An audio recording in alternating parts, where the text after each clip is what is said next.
Hello दोस्तों, welcome to my channel Kartik one. दोस्तों, अगर आपने मेरा कल का वीडियो देखा था तो उसमें मैंने आपको कहा था कि अगली वीडियो जो होगी वो मैं छलावे पर लेकर आऊँगा। हमारी दुनिया में छलावे के ऊपर बहुत सी घटनाएं घटती है और बहुत सी घटनाएं हिंदुस्तान में भी घटी है, जिसमें से आज दो घटनाएं मैं आपको सुनाने वाला हूँ। सो प्लीज़ इस वीडियो को एंड तक ज़रूर सुनिएगा। और अगर आपके साथ भी कोई ऐसी घटना घटी हो जिसको आप चाहते हैं कि मैं अपनी आवाज़ दूं, तो इंस्टाग्राम का लिंक मैंने आपको नीचे डिस्क्रिप्शन बॉक्स में दे के रखा है। आप वहां आके मुझसे कांटेक्ट कर सकते हैं। दोस्तों, वीडियो शुरू करने से पहले मैं आपको छलावे के बारे में कुछ इंपॉर्टेंट बातें बताना चाहूँगा। सबसे पहली बात तो ये जो छलावे होते हैं इनका कोई बॉडी या फिर कोई साइज़ नहीं होता है। जैसे चुड़ैलें होती हैं तो ये एक औरत होती हैं जिनके बड़े बड़े बाल होते हैं और ये बहुत ही ज़्यादा डरावनी दिखती हैं और इनका एक शरीर भी होता है। उसी तरीके से भूत प्रेत भी होते हैं, इनका भी शरीर होता है। लेकिन जो छलावा होता है इसका कोई शरीर होता ही नहीं है और ना ही इसका कोई रूप होता है। लेकिन ये छलावा जिसका रूप चाहे उसका रूप धर सकता है। कुत्ते का, बिल्ली का, बकरी का, यहाँ तक कि ये किसी इंसान का भी रूप धर सकता है। छलावे भी अलग अलग तरीके के होते हैं। कुछ छलावे होते हैं जो कि बहुत ही ज़्यादा शक्तिशाली होते हैं और ऐसे छलावे इंसान की जान भी ले सकते हैं। कुछ छलावे जो हैं इंसान को सिर्फ डरा कर छोड़ देते हैं। तो दोस्तों, ये थी एक छोटी सी जानकारी इन छलावों के ऊपर। और आगे की कहानी जो मैं आपको सुनाने जा रहा हूँ वो विक्रम जी के साथ में घटी थी और आगे की कहानी मैं आपको विक्रम जी के नज़रिए से ही सुनाऊंगा।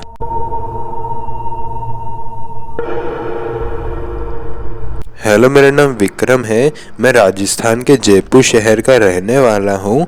ये घटना मेरे साथ 2018 में घटी थी। 2018 में मैं 11वीं क्लास में पढ़ा करता था। मैं जिस जगह रहता था वहाँ से मेरे स्कूल जाने का जो रास्ता था वो खेतों के अंदर से गुजरता था, क्योंकि मेन जो रोड था वो बहुत ज़्यादा दूर हुआ करता था। इसलिए मैं स्कूल जो है अपने खेतों के बीच से ही जाया करता था। तो ऐसे ही 2018 के एक दिन मैं जो है अपने खेतों के अंदर से ही जा रहा था। जाते जाते ही मुझे एक अंदेशा हो गया था कि इस खेत में कुछ ना कुछ तो गड़बड़ है ही, क्योंकि मुझे ऐसा लग रहा था कि कोई मुझे छुप छुप कर देख रहा हो। इसलिए मैंने अपनी स्पीड जो है थोड़ी सी तेज कर दी और मैं अपने तेज कदमों से अपने स्कूल की तरफ जाने लगा। लेकिन जैसे ही मैं अपने स्कूल की तरफ जा ही रहा था कि पता नहीं कहाँ से एक बच्चा एकदम मेरे सामने आके खड़ा हो गया। उस बच्चे की दूरी और मेरी दूरी जो है ज़्यादा दूर नहीं थी। वो मुझसे सिर्फ 5 फुट ही दूर खड़ा था। वो मुझे एकदम घूर घूर के देख रहा था। तो मैंने उसको पूछा कि बेटा, तुम यहाँ कैसे पहुँचे हो? तुम्हारे पापा का नाम क्या है? तो उसने कुछ भी नहीं कहा। वो अचानक से फिर जोर जोर से रोने लग गया। मुझे ये लगा कि शायद ही किसी और गांव का बच्चा है जो खेलते खेलते शायद हमारे इधर आ गया है। तो मैं उसके पास जाने ही वाला था और मैं उसकी तरफ जैसे ही अपने कदम बढ़ाए तो पीछे से एक अंकल अपनी गाड़ी लेकर आ गए और उन्होंने भी मुझसे पूछा कि ये बच्चा कौन है। तो मैंने कहा कि मैं इस बच्चे को नहीं जानता, ये बस कब से रोए ही जा रहा है। तो उन अंकल ने भी उस बच्चे से पूछने की कोशिश की कि तुम कौन हो, और हम दोनों जैसे ही उस बच्चे की तरफ जाने लगे तो वो बच्चा जो है अचानक से बहुत ही ज़्यादा ज़ोर ज़ोर से हंसने लग गया। और जब वो हंस रहा था तो वो कोई बच्चे की आवाज़ में नहीं हंस रहा था, वो किसी 40-45 साल के आदमी की आवाज़ों में हंस रहा था।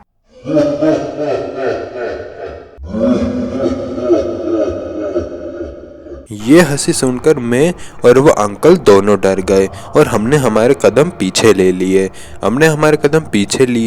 तो वो बच्चा जो है एकदम हमारे सामने से पीछे की तरफ भागने लग गया।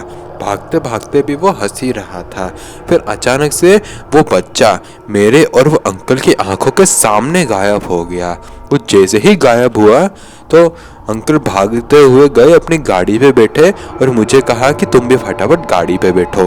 तो मैं वहाँ जाकर उनकी गाड़ी पे बैठा।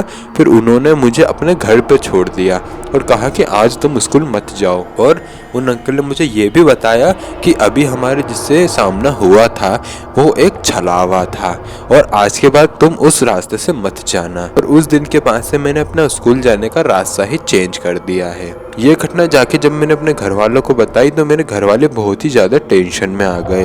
तो उन्होंने मुझे एक पंडित जी को दिखाया। तो उन्होंने मुझे ये बताया कि जिससे तुम्हारा सामना हुआ था वो एक छलावा ही था, लेकिन वो कोई शक्तिशाली छलावा नहीं था।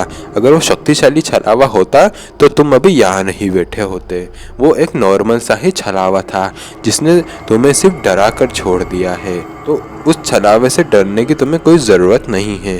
फिर भी तुम्हें अगर इतना डर लग रहा है तो मैं तुम्हें कुछ भभूत और हाथ में बांधने के लिए एक धागा दे देता हूँ। जब तक तुम्हारा डर है तुम्हारे मन में इस छलावे का, तब तक इसको पहन के रखना, तुम सुरक्षित ही रहोगे। मैं उस घटना से इतना ज़्यादा डरा हुआ हूँ कि वो धागा आज भी मैंने अपने हाथों पर बांध के रखा हुआ है।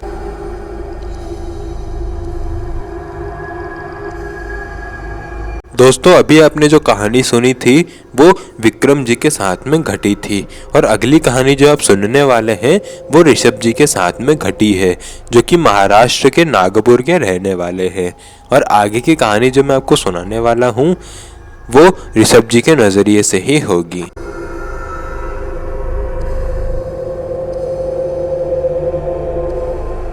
हेलो, मेरा नाम ऋषभ है।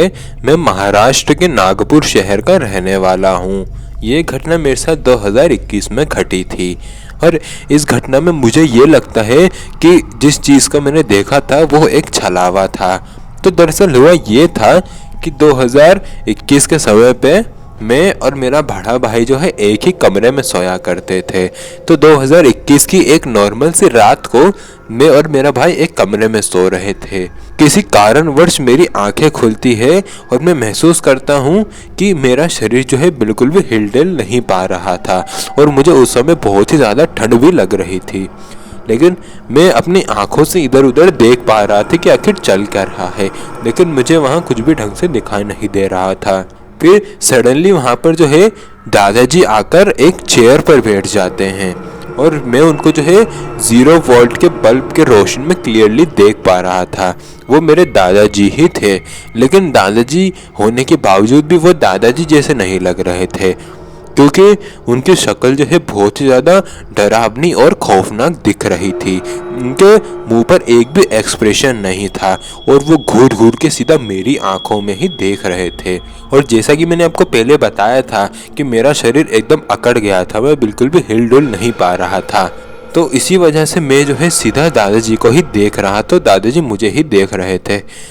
और फिर अचानक से दादाजी जिस चेयर पर बैठे थे वो अचानक से मूव होने लगती है, और उनकी चेयर जैसे ही मूव होने लगती है तो मेरा शरीर भी मूव होने लगता है। और मैं जैसे ही मेरा शरीर मूव होने लगता है तो मैं दादाजी को देखते देखते ही बड़ी चालाकी से अपने भाई को उठाने की कोशिश करता हूँ, क्योंकि मुझे पता था कि इस समय मेरे सामने दादाजी नहीं बैठे हैं, क्योंकि दादाजी तो हमारे ऊपर वाले कमरे में अपने पापा के साथ में सो रहे थे।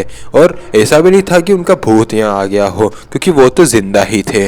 तो बड़े चालाकी से मैंने अपने भाई को उठाया, और जैसे ही मेरा भाई उठा तो मेरी आंखों के सामने वो जो इंसान बैठा हुआ था दादाजी की शक्ल लेकर वो गायब हो गया। और मेरा भाई जैसे ही उठा तो मैंने उसको सारी बात बताई कि मैंने अभी क्या देखा है। तो उसने कहा कि तुमने कोई बुरा सपना देखा होगा, चुपचाप सो जाओ। तो मैंने उससे ज़्यादा बहस नहीं की, क्योंकि मुझे पता था इसको बोलूँगा तो ये एक ही जवाब देगा। तो मैं वहाँ सो गया। सुबह उठते ही ये बात जाके मैंने अपने मम्मी पापा और दोस्तों को बताई, तो उन्होंने भी मुझे यही कहा कि ये एक बुरा सपना है, तुम इसे भूल जाओ। लेकिन मुझे अच्छे से याद है कि वो मेरा कोई सपना नहीं था। उस रात मैंने सच में एक छलावे को ही देखा था।